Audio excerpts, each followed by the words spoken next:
नमस्कार, देश न्यूज में आपका स्वागत है। मैं हूं आपके साथ सूरज पाठक और हमारे खास कार्यक्रम में हम बात कर रहे हैं चुनाव के विश्लेषण की। सत्ता का संग्राम, सत्ता का संग्राम हो चुका है और सत्ता के संग्राम के परिणाम भी हमारे सामने आ चुके हैं। हालांकि कुछ सीटों पर रुझान आना बाकी है, परिणाम आना बाकी, रुझान आ चुके हैं। मध्य प्रदेश में भारतीय जनता पार्टी बढ़त बनाए हुए है। भारतीय जनता पार्टी बहुमत का आंकड़ा छूने वाली है। और बात करें राजस्थान की, राजस्थान में भारतीय जनता पार्टी ने बहुमत का आंकड़ा पार कर लिया, वो जादुई आंकड़ा क्रॉस कर लिया है। साथ ही कांग्रेस ने हार स्वीकार कर लिया और भारतीय जनता पार्टी को बधाई दी है। मध्य प्रदेश में भी कमलनाथ ने भारतीय जनता पार्टी को बधाई दी और कहा है कि हम विश्लेषण करेंगे वो कौन सी बातें थीं जो हम जनता तक नहीं पहुंचा पाए। साथ ही छत्तीसगढ़ में भारतीय जनता पार्टी बहुमत का आंकड़ा पार कर चुकी है और छत्तीसगढ़ में भारतीय जनता पार्टी की सरकार बन रही है। काऊ बेल्ट, जिसे हम हिंदी बेल्ट कहते हैं, हिंदी बेल्ट के 3 राज्यों के चुनाव परिणाम कहा जा रहा था कि ये 2024 का सेमीफाइनल है और इस सत्ता के संग्राम में जो परिणाम आएंगे वो प्रभावित करेंगे 2024 के लोकसभा चुनाव को लेकर। वो कौन सी बातें थीं जो कांग्रेस जनता तक नहीं पहुंचाई, वो कौन सी चीजें थीं जो भारतीय जनता पार्टी बहुत आसानी से जनता के मनोमस्तिष्क पर, मानस पटल पर उन चीजों को पहुंचाने में कामयाब रही है। विश्लेषण, क्योंकि अब समय है मंथन का, अब समय है विश्लेषण का और अब समय है तैयारी का। राज तिलक की, राज तिलक की तैयारी उनके लिए जो जीत गए हैं, जो हार गए हैं, जिन्हें हार मिली है, उनके लिए चिंतन, चिंता और मंथन, इन तीनों का अवसर है।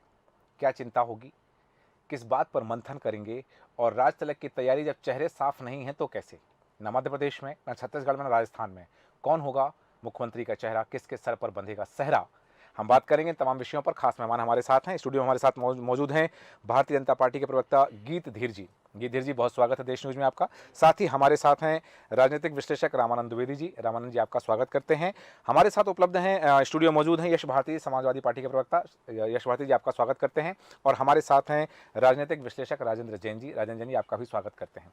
सबसे पहले गीत धीर जी, एक बार सत्ता में वापसी करने के लिए बधाई के साथ आपसे जानना चाहेंगे वो कौन सी कांग्रेस की कमजोरियां रही जिनका आपने फायदा उठाया? देखिए, कांग्रेस की कमजोरी पे हमने ध्यान नहीं दिया, लेकिन जनता के विकास को हमने ध्यान में रखते हुए कार्य किया है। महिला का उन्मुक्तिकरण और सशक्तिकरण, इन दोनों चीज़ों पर हमने विशेष रूप से ध्यान दिया है। कांग्रेस कहीं ना कहीं जो वोट बैंक की राजनीति के लिए जाति और धर्म को बीच में लाती थी, हमने इन सब के ऊपर उठ के जनता के विकास को ध्यान में रखते हुए कार्य किया है। जनता के लिए जो बेहतर हो सकता है, सरकार की नीतियां उन तक के पहुँचें, इसके लिए हमने काम किया है। हमने अपनी चीज़ों को अवलोकन करके उनको और बेहतर कैसे किया जा सकता है, जो जनहितैषी योजनाएं हैं उनको जनता तक के किस प्रकार से और बेहतर तरीके से और पंक्ति में खड़े आखिरी व्यक्ति तक के उसका लाभ उस व्यक्ति को पहुंचाया जा सकता है, इनको ध्यान में रखते हुए कार्य किया। और जनता ने हमें एक सेवक के रूप में मौका दिया था, हमने कभी राजा के रूप में चीज़ों को नहीं देखा। तो मुझे लगता है यही कारण है कि जनता ने हमें एक बार फिर से पूर्ण बहुमत से और फिर से अपने बीच में कार्य करने का एक बार फिर मौका दिया है, जिस पे मुझे पूर्ण रूप से विश्वास है। कहीं ना कहीं हम और बेहतर कार्य करके जनता का विश्वास फिर से जीतेंगे। जनता का विश्वास फिर से जीतेंगे, ये उम्मीद है भारतीय जनता पार्टी को। और भारतीय जनता पार्टी का जो कहना है कि हमने राजा बनकर नहीं, सेवक बनकर काम किया है और उसी सेवा का परिणाम है कि जनता ने हमें फिर से मौका दिया है। यश भारती जी, आपके पास आना चाहूँगा। एक बात आई थी कि समाजवादी पार्टी और कांग्रेस का जो इंडिया अलायंस के माध्यम से गठबंधन था, उस बात को लेकर के तमाम चीज़ें उभरी। फिर बात हुई कि ये जो गठबंधन है ये लोकसभा के लिए है, नेशनल लेवल पर है, राज्यों में अलग अलग चीज़ें होंगी। लेकिन अभी चुनाव परिणाम से ठीक पहले जो बातें सामने आई कि समाजवादी पार्टी ने कांग्रेस के वोट काटने का काम किया। कितना इत्तेफाक रखते हैं इस बात से आप? नहीं, देखिए, 2 अलग अलग प्रश्न हो गए आपके जी। इंडिया गठबंधन को लेकर के और वोट काटने को लेकर के। ठीक है, तो इंडिया गठबंधन की बात मैं स्पष्ट कर दूं। भारतीय जनता पार्टी और एनडीए की सरकार को रोकने के लिए ये गठबंधन बना 2024 के लोकसभा चुनाव को देखते हुए। उस बीच में विधानसभा चुनाव है, तो विधानसभा चुनाव में भी बीजेपी को और एनडीए को रोकना है। तो हम ये मान के चल रहे थे कि जो इंडिया गठबंधन है उसमें बीजेपी और एनडीए को रोकने के लिए हम सब मिलकर के चुनाव लड़ेंगे, और हमने उसी में भूमिका निभाई। कांग्रेस पार्टी ने हमसे बात करी, हमने कांग्रेस पार्टी से बात करी, क्योंकि हम इंडिया गठबंधन में हैं दोनों। लेकिन जिस तरीके का रवैया कांग्रेस पार्टी का रहा, रात 1-1 बजे तक हमको बुला करके बातचीत हुई। जैसा पूर्व मुख्यमंत्री दिग्विजय सिंह जी ने भी कहा कि 6 सीटें समाजवादी पार्टी की तरफ से मांगी जा रही थी, 4 जातियों को सशक्त करने दिया। लेकिन क्यों गठबंधन नहीं हुआ ये मैं नहीं बता सकता। तो ये जो नहीं बता सकते दिग्विजय सिंह जी, तो ये बताने के लिए ये है कि कमलनाथ जी, ठीक है, यश भारती जी, रोकना चाहूंगा और सभी दर्शकों को बता दूं कि सीधे हम आपको दिल्ली लेकर चल रहे हैं, जहां पार्टी कार्यालय से प्रधानमंत्री नरेंद्र मोदी संबोधन दे रहे हैं। 5 मिनट हम उसको सुनते हैं, फिर चर्चा जारी रहेगी हमारी। किसी वर्ग से आते हैं, आज बड़ी संख्या में हमारे आदिवासी साथी इसी वर्ग में आते हैं और इन चुनावों में इन चारों जातियों ने भाजपा की योजनाओं और भाजपा के रोड मैप को लेकर बहुत उत्साह दिखाया है। आज हर गरीब कह रहा है वो खुद जीता है। आज हर वंचित के मन में भावना है कि चुनाव वह खुद जीता है। आज हर किसान यही कहता है, ये चुनाव हर किसान जीता है। आज हर आदिवासी भाई बहन ये सोचकर खुश है कि उसने जिसे वोट दिया वो विजय उसकी अपनी है। आज हर फर्स्ट टाइम वोटर बड़े गर्व के साथ कह रहा है कि मेरा पहला वोट मेरे विजय का कारण बना है। इसी जीत में हर महिला अपनी जीत देख रही है। इसी जीत में बेहतर भविष्य का सपना देखने वाला हर युवा अपनी जीत देख रहा है। हर वो नागरिक इसे अपनी सफलता समझ रहा है जो 2047 में भारत को एक विकसित राष्ट्र देखना चाहता है। साथियों, मैं आज विशेष रूप से देश की नारी शक्ति का अभिनंदन करूंगा। रैलियों में मैं अक्सर कहता था कि इन चुनावों में नारी शक्ति ये ठान कर निकली है कि भाजपा का परचम लहराएगी। और जब देश की जिस तरह से कहा जा रहा है, प्रधानमंत्री नरेंद्र मोदी आभार व्यक्त कर रहे हैं और खासतौर से पहली बार के मतदाताओं का आभार व्यक्त कर रहे हैं, खासतौर से महिला मतदाताओं का आभार व्यक्त कर रहे हैं। उनका कहना है कि नारी शक्ति ने इस जीत को दिलाया है और उन्होंने बात की 2047 की, विजन की बात है। एक तरफ बात कही जाती है कि सपने देखो, बड़े देखो, क्योंकि सपने उसके पूरे होते हैं जो सपने देखता है। तो ये सपने देखे जा रहे हैं और सपने दिखाए जा रहे हैं। 2047 की बात की जा रही है। यश भारती जी, आप कुछ कह रहे थे, अपनी बात निरंतर जारी रखें और ये प्रधानमंत्री नरेंद्र मोदी के संबोधन पर आपकी टिप्पणी।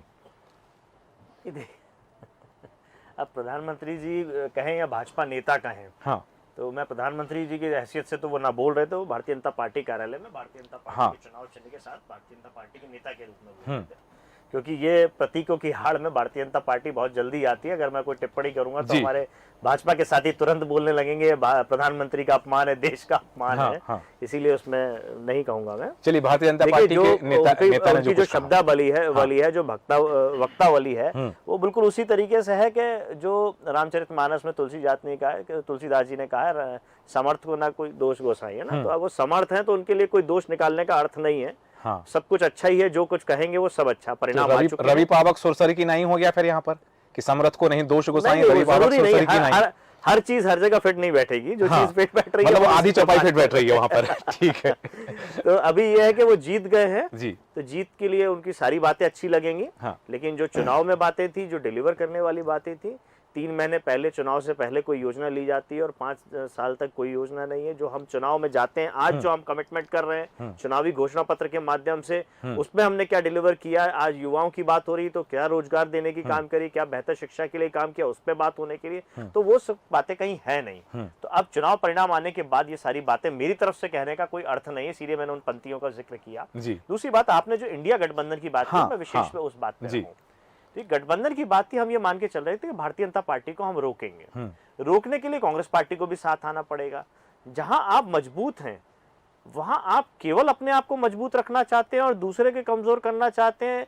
हमारे नेताओं का भी अपमान करेंगे, हमारे कार्यकर्ताओं का भी अपमान करेंगे, हमारी पार्टी का भी अपमान करेंगे, तो कैसे साथ चल पाएंगे। जहां हम मजबूत हैं वहां हमको कमजोर करने का काम करेंगे, हमारे नेताओं का अपमान करेंगे, हमारे कार्यकर्ताओं का, हमारे पार्टी का अपमान करेंगे, कैसे साथ चल पाएंगे।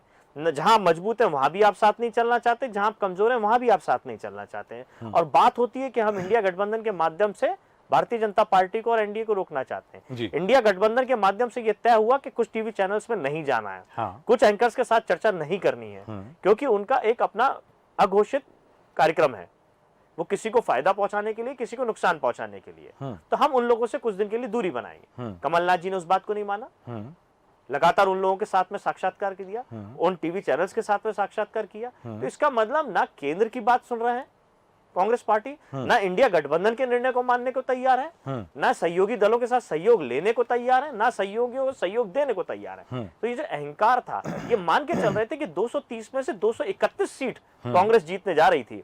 और मुख्यमंत्री तो कमलनाथ जी पहले ही हो चुके थे, जब चुनाव लड़ाई भी नहीं थे, टिकट वितरण हुआ भी नहीं था। अवश्यंभावी सीएम, संभावित नहीं, वो तो हो ही गए थे सीएम। अवश्यंभावी शब्द दिया गया था ना, तो वो हो ही गए थे सीएम। और उनकी जो चर्चाओं में दिख रहा था वो यही दिख रहा था। लेकिन जिस तरीके से मुझ जैसा अदना सा आदमी 10 गलतियां पकड़ सकता है, तो आप तो मुझे लगता है 50 से ऊपर निकल जाएंगे।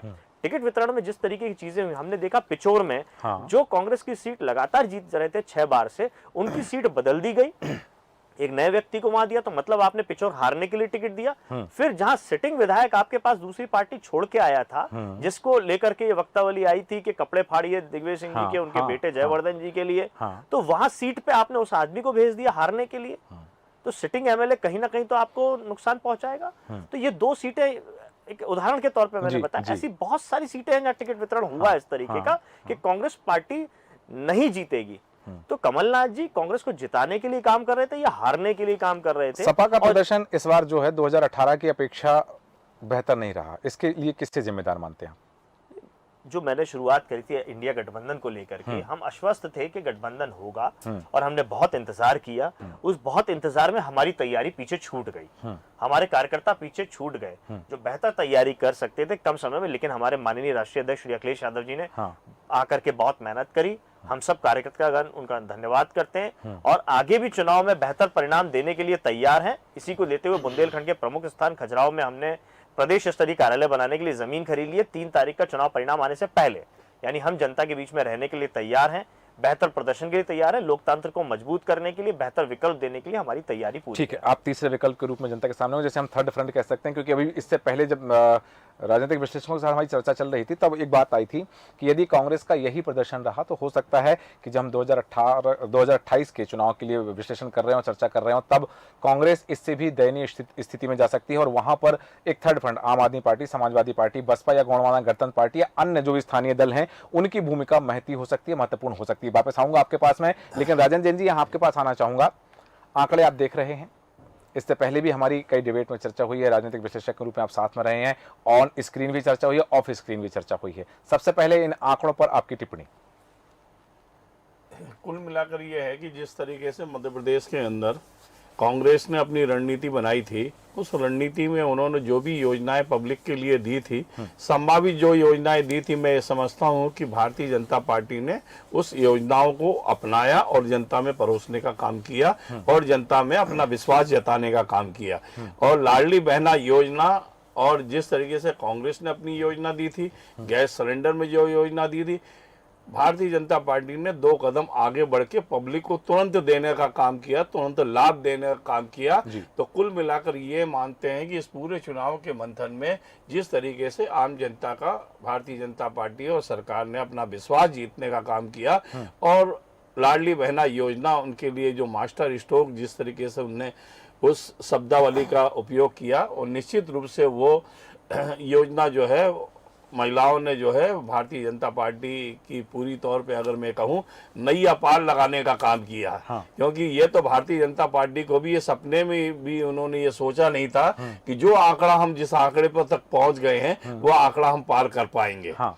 निश्चित रूप से उनकी कार्य योजना और उनका ये, और जिस तरीके से कांग्रेस ने जिस तरीके से 2 महीने पहले से अपनी योजनाएं परोसी, चुनाव प्रचार शुरू किया, टिकटों का वितरण उनकी पार्टी है, वो तय करेंगे किसको दिया किसको नहीं दिया, कौन जीता कौन हारा, ये तो एक फैसले के बाद ही फैसला होता है।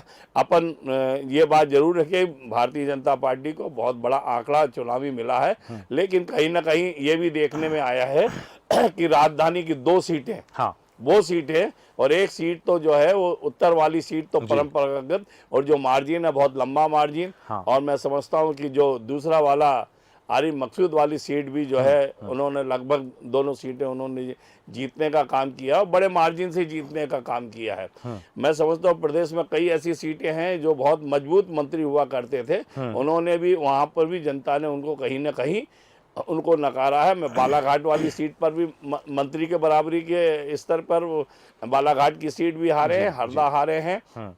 ऐसे कुल मिला के 5-7 ऐसे मंत्री हैं। हमारे प्रदेश के गृह मंत्री जी के यहाँ पर भी लगभग वहाँ फैसला हो चुका है, लेकिन चुनाव आयोग में अभी जो कुछ भी अभी वो तो चुनाव आयोग के हाथ में बॉल है, घोषणा नहीं वो की तय अभी। कर हाँ। लेंगे। लगभग वो भी शायद गृह मंत्री जी भी शायद चुनाव हारने की संभावना है कि वो हारने की पूरी संभावना है। जी। तो कुल मिला के प्रदेश की जनता ने ये तय किया है कि हमारा सच्चा सेवक कौन होगा और सच्चा कोई नहीं होगा। मैं ये समझता हूँ पार्टी को तो पसंद किया ही किया है, हाँ। लेकिन उन्होंने कहीं ना कहीं बहुत ज्यादा चीजों व्यक्तियों को भी पसंद करने का काम किया है। ऐसा कुल मिला के रिजल्ट है, और कुल मिला के भारतीय जनता पार्टी की सरकार को, भारतीय जनता पार्टी के नेताओं को बहुत बहुत धन्यवाद कि भारतीय जनता ने, प्रदेश की जनता ने उसको 5 साल मौका दिया है काम करने के लिए, और निश्चित रूप से जो उनकी योजनाएं वो धरातल तक जाएंगी और आम जनता तक उसका लाभ पहुंचेगा। मुझे मेरे को ऐसा विश्वास है। भारतीय जनता पार्टी को आपने धन्यवाद दिया, बधाइयां दी हैं और ये विश्वास व्यक्त किया है कि वो जनता की अपेक्षाओं पर खरी उतरेगी। यही बात लेकर के रामानंद द्विवेदी जी मैं आपके पास आ रहा हूं। एक कहा जाता है लोकतंत्र के संदर्भ में कि सशक्त और मजबूत लोकतंत्र के लिए सशक्त और मजबूत विपक्ष का होना अनिवार्य है। कांग्रेस में बात जो सामने आ रही है कि कांग्रेस की अंतरकलह कांग्रेस की हार का कारण बनी है। हालांकि कमलनाथ ने भारतीय जनता पार्टी को बधाइयां दी हैं, शुभकामनाएं दी और हार के चिंतन की बात कही है, लेकिन हमने पहले भी देखा कि कमलनाथ की सदन में क्या भूमिका रही है। वर्तमान में जो नेता प्रतिपक्ष रहे हैं डॉक्टर गोविंद सिंह, उनकी भूमिका भी हमने देखी है। तो ये जो तमाम समीकरण है, क्योंकि कांग्रेस में अब ये बात आ गई है कि हार का ठीकरा किसके सर फोड़ा जाए। इससे पहले जो पैनल बैठा था उसमें जो कांग्रेस के प्रवक्ता थे उन्होंने कहा कि दिग्विजय सिंह ने कांग्रेस को हराया है और दिग्विजय सिंह ने बीजेपी के लिए काम किया है और भारतीय जनता पार्टी को फायदा पहुंचाया है। उन्होंने पूरा हार का ठीकरा जो है दिग्विजय सिंह के सिर पर फोड़ा है। आपको लगता है कि कांग्रेस की अंतरकलह के कारण, या जो अंतरकलह अब सतह पर आ चुकी है, उसके कारण वो सशक्त विपक्ष भी नहीं बन पाएगी कांग्रेस? जी सूरज जी, सबसे पहले तो मैं आपके देश न्यूज चैनल को बहुत बहुत बधाई देता हूं। धन्यवाद। उन्होंने जो शुरुआत में आंकड़े दिए थे कि 120 से पार भाजपा होगी और 102 से नीचे कांग्रेस रहेगी, तो उसी अनुसार में ये आंकड़े जो आए हैं अप्रत्याशित आंकड़े आए, और इसमें देश न्यूज का आंकड़ा बहुत सही सटीक बैठा। दूसरा जो विपक्ष की बात है, तो अब सबसे बड़ी शर्मनाक चीजें क्या हो सकती हैं कि जो नेता प्रतिपक्ष गोविंद सिंह जी चुनाव लड़े वो खुद हार गए। कमलनाथ जी विधानसभा में आते थे, उनका बयान होता था कि यहाँ तो सिर्फ बेवकूफ़ी बातें होती हैं। इस तरीके के जब बोल बाहर जनता तक पहुँचते थे तो कहीं न कहीं ऐसा लगता था कि एक सदन चल रहा है और उसमें नेता प्रतिपक्ष कमलनाथ के ऐसे बयान आ रहे हैं, तो कहीं न कहीं जनता में, कार्यकर्ता में हीन भावना उत्पन्न होती थी। लेकिन इस बार कांग्रेस की करारी हार होगी ये शायद कमलनाथ को भी महसूस ना हुआ होगा, और इन्होंने जो चुनावी रणनीति बनाई थी उसमें अपने वचन पत्र लाए थे जी। उस वचन पत्र में इन्होंने बड़ी अच्छी बातें लिखे थे। लेकिन जिस दिन वचन पत्र जनता के सामने लाए और जिस तरीके से दिग्विजय सिंह और कमलनाथ के बीच में वाद संवाद और कपड़ा फाड़ने की शुरुआत हुई बिल्कुल, तो उनके वचन पत्र के सारे मुद्दे दब गए। हाँ। और ये पूरे मुद्दे उभर के आ गए कि एक दूसरे के कपड़े फाड़ रहे हैं, जिसका फायदा भाजपा ने भरपूर उठाया। दूसरा, भाजपा ने जो अपनी रणनीति बनाई थी कि हर बूथ तक उनके कार्यकर्ता थे, संगठन लगा था, वो चीज कांग्रेस में नहीं दिखी। कांग्रेस के नेता आपस में एक दूसरे के आरोप प्रत्यारोप में लगे रहे। टिकट का वितरण भी हुआ जिस तरीके से होना चाहिए, वो भी चीजें साफ आई कि सही ढंग से टिकट भी वितरण नहीं हुआ। तो ऐसे में कई कारण बने जो कांग्रेस के हार के बने। कांग्रेस की हार के कारणों पर यदि हम मीमांसा करेंगे और विश्लेषण करेंगे तो बहुत सारी चीज़ें आएंगी। जैसा यश भारती जी ने भी कहा कि 20 कारण तो वो गिना सकते हैं, और चूंकि प्रबुद्ध लोग जो हैं, सियासत को जानने वाले, राजनीति के पंडित और राजनीति के चाणक्य जो लोग हैं, वो उसमें से और भी कई कारण निकाल सकते हैं। लेकिन यहाँ गिद्धि जी बात हुई, प्रधानमंत्री नरेंद्र मोदी आभार व्यक्त कर रहे हैं, और जैसा उन्होंने कहा, यश भारती जी का कहना है कि भारतीय जनता पार्टी के नेता के रूप में उन्होंने जनता का आभार व्यक्त किया, मध्य प्रदेश की मतदाताओं का, राजस्थान के मतदाताओं का, छत्तीसगढ़ के मतदाताओं का आभार व्यक्त किया। और उन्होंने कहा कि ये महिलाओं की शक्ति थी, ये युवाओं की शक्ति थी, जिस कारण से इन 3 राज्यों में भारतीय जनता पार्टी की सरकार बन रही है। मुख्य कारण, एक मुख्य बात, मध्य प्रदेश में भारतीय जनता पार्टी ने शिवराज सिंह चौहान को हाशिए पर रखा। हालांकि सबसे ज्यादा सभाएं, 165 सभाएं शिवराज सिंह चौहान ने की। राजस्थान में वसुंधरा राजे सिंधिया को हाशिए पर रखा। छत्तीसगढ़ में डॉक्टर रमन सिंह को हाशिए पर रखा। अभी भी चुनाव परिणाम आ जाने के बाद भी ये स्पष्ट नहीं है कि मध्य प्रदेश में किसके सर चेहरा सजने वाला है, राजस्थान में कौन होगा भाजपा का चेहरा, और छत्तीसगढ़ में कौन मुख्यमंत्री की कुर्सी पर बैठेगा। आपको ये जो चीज़ है, भारतीय जनता पार्टी की रीति नीति का हिस्सा था, रणनीति का हिस्सा था, या फिर वास्तव में शिवराज सिंह चौहान का नाम सामने करते तो ये परिणाम नहीं आ पाते, ऐसी आशंका थी क्या बीजेपी को?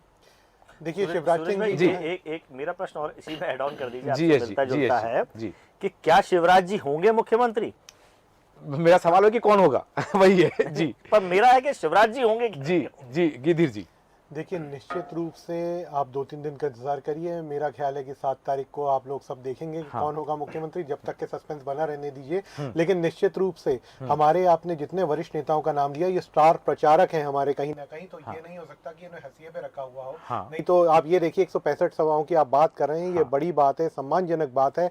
और कहीं ना कहीं जब शिवराज जी की बात की जाती है, मेरा प्रश्न इसलिए है, मैं उसका आशय स्पष्ट कर दूं कि जब शिवराज सिंह चौहान का टिकट नहीं हुआ फाइनल, 3 लिस्ट आ गई बीजेपी की, तब शिवराज सिंह चौहान जाते हैं और आम जनता से पूछते हैं कि मैं चुनाव लड़ूं या ना लड़ूं। क्या ये शिवराज सिंह चौहान के द्वारा भेजा हुआ मैसेज नहीं था? उसके बाद जब टिकट मिल जाती है तब शिवराज सिंह चौहान मतदाताओं के बीच जाते हैं बुधनी में और पूछते हैं मैं मुख्यमंत्री बनूं या ना बनूं। ये मैसेज ही तो था एक केंद्रीय नेतृत्व को भेजने का। देखिए जनता के बीच में रहना, ग्राउंडेड होना जिसे कहते हैं, जमीन तक के अगर कोई पहुंच सकता है तो शिवराज जी देखिए एक ऐसे जन हितैषी नेता हैं और संवेदनशील नेता हैं जो जनता की भावनाओं का सबसे पहले आदर करते हैं। आज भी जब सुबह जब चुनाव के परिणाम आ रहे थे, उन्होंने प्रेस कॉन्फ्रेंस में सुबह जो है सबसे पहले श्रद्धांजलि दी। वो 3 तारीख को जो गैस कांड हुआ था 1984 में, उसमें जो लोगों ने अपनी जान खोई थी। तो ऐसे संवेदनशील व्यक्ति के ऊपर किसी प्रकार की कोई संवेदना की कोई बात ही नहीं आ सकती। और देखिए पार्टी का एक बड़ा चेहरा है और हम सबके वरिष्ठ नेता हैं, हम उनके मार्गदर्शन में काम करते हैं और निरंतर करते रहेंगे।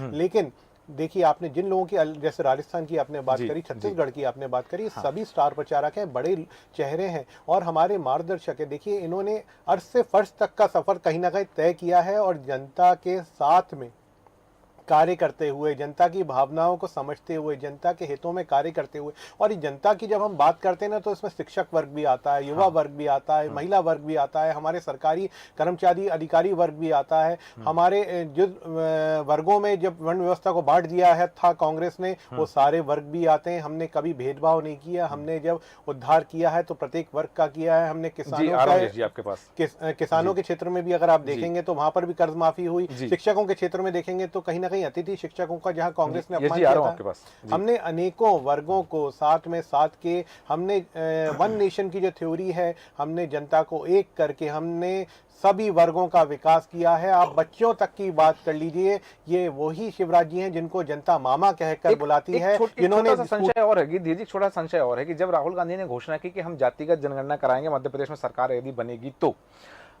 बात हुई बीजेपी की तरफ से कि ये जाति पाति की बात कर रहे हैं, जाति में बांटना चाहते हैं लोगों को और ये भेदभाव उत्पन्न कर रहे हैं, लेकिन आज जब प्रधानमंत्री नरेंद्र मोदी कह रहे हैं तो वो कह रहे हैं कि 4 जातियों के लोगों ने बीजेपी को ज्यादा वोट किया। अब जाति की बात नहीं हो रही। नहीं, ये वो जातियां नहीं है। ये आपने पूरा सुना होगा। ये जो इटालियन मम्मी के इटालियन राहुल जी है, ये तो निश्चित रूप से ये हिंदू मुसलमान सिख ईसाई को भी बांट बांट के 4 कर देंगे और उनके भी टुकड़े कर देंगे। देखिए, खालिस्तान मूवमेंट अगर चली थी और इसने अगर अपने पैर फरसाए थे तो वो कांग्रेस का समय था। 45 सालों में 70 सालों में आपने जो है पूरा परिणाम देखा। ये वही लोग हैं जो देश का स्विट्जरलैंड बराबर हिस्सा जो है जाकर चीन को दे आते हैं। पाकिस्तान में जो पीओके जिसको हम बोलते हैं वो हिंदुस्तान का हिस्सा था, वो दे आते हैं, बोलते हैं कि साहब वो बंजर जमीन थी। और ये राहुल जी क्या समझेंगे देश की भावनाओं को। हमारे माननीय प्रधानमंत्री जी की जब बात कर रहे हैं तो माननीय प्रधानमंत्री जी का पूरा विश्व सम्मान कर रहा है। अन्य देशों के प्रधानमंत्री उनके पैर छू रहे हैं। बिल्कुल, बहुत अच्छी बात है कि 60 सालों तक यदि भारतीय जनता पार्टी नहीं थी सत्ता में तो पीओके चला गया, तो 10 सालों से तो देश में बीजेपी अब तक लेके क्यों नहीं आई? 4 ट्रिलियन की इकोनॉमी आ चुकी है और 5 ट्रिलियन की हम बात करते हैं। पीओके इंडिया में क्यों नहीं आ गया? आएगा साहब। धारा 370 हमने ही तो कर दिखाई है। कहां थी कांग्रेस के अंदर ऐसी? पीओके की बात देखिए, जो मोदी जी ने, मैं बताता हूं, देखिए जो इच्छा शक्ति जिसमें अभी आपने भी सूरज जी बोला और हमारे माननीय प्रधानमंत्री जी ने भी बोला, सपने देखोगे तभी तो पूरे होंगे। हमने सपने भी देखे और इच्छा शक्ति भी दिखाई उनको पूरे करने के लिए। तभी तो हमने जो रोड मैप तैयार किया, कहीं ना कहीं उस रोड मैप पे चल के उस लक्ष्य को भी हासिल किया। और मैं पुनः वो बात कर रहा हूँ, यश जी भी आज देखिए उस बात पे आदर के साथ में प्रधानमंत्री जी के ऊपर कोई टिप्पणी नहीं कर पाए, क्योंकि हम जनहितैषी कार्य करते हैं। हम उनको भी दूसरी पार्टी का नहीं समझते, क्योंकि है तो वो मेरे राष्ट्र के एक नागरिक ना, तो उनका भी हित मुझे देखना है और उनका भी जो है लाभ मुझे देखना है कि कहीं ना कहीं वो भी किसी प्रकार से कहीं उनके साथ में भी अहित ना हो जाए। देखिए, भली सपा पार्टी के जो नेता हैं वो हों, कांग्रेस पार्टी के नेता हों, लेकिन देखिए वो भी किसी अगर योजना का अगर जब लाभ मिलता है तो कहीं ना कहीं वो भी अछूते नहीं रहते। इससे भले ही अलग बात है कि वो इस बात को समझे ना समझे, देश को तोड़ने के लिए अनेकों शक्तियों के साथ वो मिल जाएं, लेकिन हम तो अपना कार्य राष्ट्र को सर्वप्रथम मान के कर रहे हैं और जनता के सेवक के रूप में कर रहे हैं। हम राजा रजवाड़े की बात नहीं करते हैं। मैं दोबारा ये बात बोल रहा हूँ, जैसे दिग्विजय सिंह जी के आप लिए बोलते हैं मिस्टर भंटाधार की भी उपाधि दी थी, मैं आदर करता हूँ। दिग्विजय सिंह जी बोल रहा हूँ, मैं कमलनाथ जी बोल रहा हूँ, उनका भी आदर और सम्मान करता हूँ, क्योंकि है तो मेरे राष्ट्र के नागरिक ही ना। भले वो अलग पार्टी की अवार्ड नहीं, तो कल उन्हें सद्बुद्धि आएगी और जिस दिन आएगी उस दिन अच्छा, जब जागे जब ही सवेरा। लेकिन जब तक कि हम तो जनता के हितैषी बन के हितैषी कार्यक्रमों में लगे रहेंगे। हमारे शिवराज जी, हमारे माननीय प्रधानमंत्री जी उसी पद पे हमें चलने के लिए जो है अग्रसर कर रहे हैं और उसी पद पे हम अग्रसर होते हुए जनता के। ठीक है, वापस आता हूं आपके पास में। यहाँ 2 बातें हैं। यश जी, आप कुछ कहना चाहते थे गिरीश जी की बात पर, उनका जवाब दीजिए। और उनका एक सवाल और है कि जैसे अभी उन्होंने कहा कि योजनाओं का लाभ भले ही कांग्रेस के लोगों को मिल रहा हो, सपा के लोगों को मिल रहा हो, लेकिन तब भी वो राष्ट्र को तोड़ने वाली शक्तियों के साथ मिल जाते हैं। नहीं तो अब ये तो भारतीय जनता पार्टी के शासन में राष्ट्र विरोधी लोग रह रहे हैं। अगर हम लोग राष्ट्र विरोध तोड़ने की बात करते हैं, लोगों से मिल जाते हैं, तो ये तो शासन इनका है, इनको देखना है कि राष्ट्र विरोधियों को क्यों पनपने दे रहे हैं। नोटबंदी तो इन्होंने यही की थी, सब देश एक कर देंगे। तो बहुत सारी बातें, इनकी बातें तो मैं बहुत सारी बातें ही बोल गए, 2 बातों पे बोलना चाह रहा था मैं, लेकिन ठीक है, राष्ट्र विरोधी बातें तो ये कहेंगे ही, इनको जोड़ना है। भले ही ये भारतीय जनता पार्टी के भव्य कार्यालय में बैठ के इनका भारतीय जनता पार्टी का राष्ट्रीय अध्यक्ष देश की रक्षा सौदे में दलाली लेता हुआ पकड़ा जाए और उसको सजा भी हो सुप्रीम कोर्ट से और वो जेल भी जाए, ये गंभीर बात है। लेकिन फिर भी ये गंभीर बात, राष्ट्रभक्त अगर कोई कहलाएगा तो भारतीय जनता पार्टी का आदमी कहलाएगा। माननीय न्यायालय नहीं इस विषय में, इसलिए अच्छा चलिए बोलिए, सफाई दीजिए फिर बताते हैं। यश जी देखिए, इस विषय में माननीय न्यायालय की जो बात है वो क्लीन चिट है, इसमें किसी प्रकार का कोई दोष नहीं होता। किसकी बात कर रहा हूं, नाम बताइए। नहीं, नाम की बात ही नहीं, नाम बताइए ना किसकी बात। जब क्लीन चिट दे दी उसका नाम बताइए। विषय पे क्लीन चिट आ चुकी है साहब, किसको नाम बताइए ना। नाम ही, अरे फिर आप वही बात कर रहे हैं। ऐसे में घोटाले उठा के अगर आपको, अरे बंगारू लक्ष्मण आपके यहाँ रक्षा सौदे में भारतीय जनता पार्टी के कार्यालय में भारतीय जनता पार्टी के राष्ट्रीय अध्यक्ष रहते हुए रक्षा सौदे में दलाली लेते हुए, नकद लेते हुए पकड़े गए, कोर्ट ने सजा दी, सजा यहाँ है। अब आप कह रहे हो कि घोटाला बहुत लंबी है, टोटी वाली बात आ जाएगी साहब। फिर आप मुझे कर रहे हैं, टोटी वाली बात, छोटी सी बात आ जाएगी, लेकिन टोटी चोरी हुई थी साहब, हमने जांच करवाएंगे तो साहब फिर बहुत सारे राज खुल जाएंगे। नहीं साहब, टोटी चोरी हुई थी, उस बात को भी गंभीरता से लेना पड़ेगा। देखिए, बात बहुत छोटी सी है, जो इतनी छोटी सी चीज पे नियत खराब कर सकते हो, लेकिन मैं तो फिर भी बोल रहा हूँ सद्बुद्धि आएगी। हमारी नियत खराब है, तो फिर हम राष्ट्र के खिलाफ हैं, देखिए सद्बुद्धि आएगी, काम कर रहे हैं, इसी भावना के साथ कार्य कर रहा हूँ। और भारतीय जनता पार्टी का सुन लीजिए ना सूरज भाई, मैंने बड़ा शांति से धैर्य से सुना। अब अपने जवाब देने की बात आई है, सुनने की बात है, तो क्षमताएं तो रखनी पड़ेंगी इनको, है ना। एक तरफा प्यार ना करिए, हमें भी थोड़ा प्यार करने दीजिए आपसे। हम भी पर्याप्त आपकी पर्याप्त आपकी समय है। तारीफ- मेरा पूरा तारीफ बोल रहे स्नेह हैं। मेरा पूरा स्नेह आपके प्रति समर्पित है। पूरा स्नेह मेरा आपके प्रति नहीं, समर्पित आपका है, है। लेकिन मैं नहीं, ये लेकिन आप जी, ये मैं निष्पक्ष रहिए, ये मैं ये गीत भी भाई आग्रह से कह रहा हूँ नहीं, गीत कि जी, एक तरफा ना गीत जी, करें, अपने गीत जी, हम गीत जी। हम पे बात कह दी, प्यार बरसाया, यश जी, हमें भी प्यार यश बरसाने यश जी, दीजिए। मैं गीत जी से आग्रह करूंगा कि आप यश जी से कहें कि आपका स्नेह यश जी के प्रति समर्पित है। बिल्कुल है, निश्चित जी। रूप से सभी राष्ट्र जी बिल्कुल। मैं तो राष्ट्रवादी व्यक्ति हूँ, सभी जी, बिल्कुल, जी। राष्ट्र के लोगों के लिए, नागरिकों के लिए मेरा भरपूर स्नेह है। जी यश जी अपनी बात देखिए, पूरी बात वही है, आप जीत चुके हैं, योजनाओं की बात करिए। योजना आप प्रदेश के लिए, देश के लिए लाते हैं, उसमें भाजपा, कांग्रेस, सपा, बसपा ये तोड़ने का काम आप कर रहे हैं। जातीय जनगणना की जो बात है, ये कांग्रेस का बड़ा फेलियर है कि मंचों से तो जातीय जनगणना की बात बोलते रहे, लेकिन जो उससे मैंने कहा कि मैं 10 गलतियां बता सकता हूं, उसमें एक गलती ये भी है, लेकिन जो टिकट वितरण होगा उसमें जातीय जनगणना जैसा दिखा नहीं कि आप अधिकार देना नहीं, चाहते नहीं, हैं। नहीं आई वो अगर चीज। उन टिकट वितरण में दिखता, कई हाँ। इनके नेता कांग्रेस पार्टी को छोड़ के चले गए, इंडिपेंडेंट लड़े हैं या दूसरी पार्टियों से लड़े हैं, जो 20-20 हजार वोट लेकर के आए हैं, और हाँ। कांग्रेस पार्टी को हराने में उनकी भी प्रमुख भूमिका रही। वो लगातार ये बोलते रहे हाँ। कि जातीय जनगणना में जो आप अधिकार देना चाहते हैं वो टिकट वितरण में दिख नहीं रहा, दिखना चाहिए। हाँ। SC ST का अधिकार तो संविधान ने दिया है, OBC का अधिकार दिखता नहीं है। 27% आरक्षण देने की बात कांग्रेस पार्टी करती है, लेकिन वो 27% आरक्षण दिखता नहीं है। वो 14% दिखता है। तो हाँ, तो वो सब बातें लगातार रही, और यहाँ गीत भाई भी वही बात कह रहे हैं। तो ये लगातार झारखंड के चुनाव में यही नरेंद्र मोदी जी जो बड़े मन से कहते थे मैं OBC हूँ, अपनी जाति बता रहे थे, और अमित शाह जी भी बता रहे थे कि नरेंद्र मोदी जी से बड़ा कोई OBC नहीं होगा जो OBC हित की योजना लाए। तो ये आज बात कर रहे हैं जब इनको फेलियर होता हुआ दिखता है। हाँ। जातीय जनगणना हमारा एक बड़ा मसला है समाजवादी पार्टी का। समाजवादियों का आज से नहीं है, डॉक्टर राम मनोहर लोहिया जी से, डॉक्टर अंबेडकर जी से लेके श्रद्धेय नेताजी मुलायम सिंह जी और आज माननीय श्री अखिलेश यादव जी से हम जातीय जनगणना की बात कर रहे हैं। जब तक जातीय जनगणना नहीं होगी, जो योजनाएं पिछड़ा वर्ग, अनुसूचित जाति, जनजाति, सामान्य वर्ग सभी के लिए चल रही हैं, वो पूरी नहीं हो सकती। जो लोग मुख्य धारा से छूट गए वो मुख्य धारा में नहीं आ सकते जब तक जातीय जनगणना नहीं होगी। ये एक प्रमुख विषय है। ठीक है, आपने कहा कि ये चीजें हैं और ये एक फेल्यूर रहा है कांग्रेस का कि उन्होंने जातीय जनगणना की बात कही। लेकिन मैं आपके पास आना चाहूंगा राजन जैन जी, दो बातें मेरी कि वास्तव में जातीय जनगणना की बात कांग्रेस के लिए इस समय उपादेयता रखती थी, क्योंकि एक समय था जब कहा जाता था जात पर ना पात पर, इंदिरा की बात पर मोहर लगेगी हाथ पर। ये बात कांग्रेस कहती थी एक समय, और अब जब राहुल गांधी कह रहे हैं कि जातीय जनगणना कराने की बात, क्या ये कांग्रेस का फेल्यूर था? पहली बात। दूसरी बात, इस चुनाव में हमने जो चीजें देखी, हमने पनौती देखी, हमने मूर्खों का सरदार देखा, और तो ये सारी चीजें जो थी, क्या इन सबकी उपस्थिति दर्ज होना जरूरी थी? जरूरी था इस चुनाव में ये चीजें होना? देखो, ऐसा है कि राहुल गांधी ने राजनीति में जिस तरीके से सब लोग अपने अपने तरीके से अपनी अपनी बात कहते हैं जी। उन्होंने भी ये जातीय जनगणना का एक तुरुप का पत्ता उन्होंने मार्केट में डाला था जी। और जनता के बीच में डाला था। ये उनका प्रयोग था, उस प्रयोग में वो असफल हुए, सफल नहीं हुए।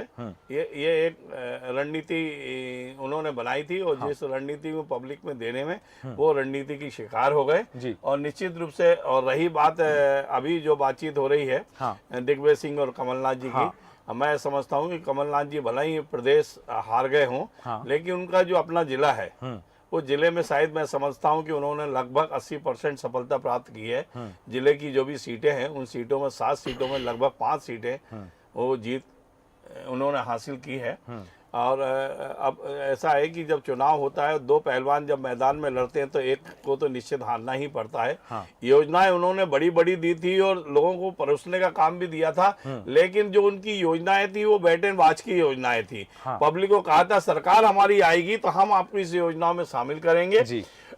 मतलब अपन ये कहेंगे उन्होंने एक शर्त रखी हुई थी पब्लिक के सामने जी। कि आप हमको जिताइए, हम आपको सुविधाएं देंगे। जी। और भारतीय जनता पार्टी के पास ये था कि अभी योजना का लाभ लीजिए और अभी हमको इसका फायदा जी, दीजिए। बिल्कुल। इसमें भारतीय जनता पार्टी सफल हो गई। हाँ। और जनता को उनकी योजना पसंद आ गई और लाडली बहनाओं ने उनको जीत का सेहरा उनके सिर पे बांध दिया। जीत का सेहरा लाडली बहनाओं ने भारतीय जनता पार्टी के सिर पर बांधा है। यहाँ रामानंद द्विवेदी जी, एक सवाल है, कई बार इस चर्चाएं हुई हैं, हमने देखा कि जैसे ही नारी सम्मान योजना की बात आई तो शिवराज सरकार ने 1000 रुपये की लाडली बहना योजना को 1250 कर दिया।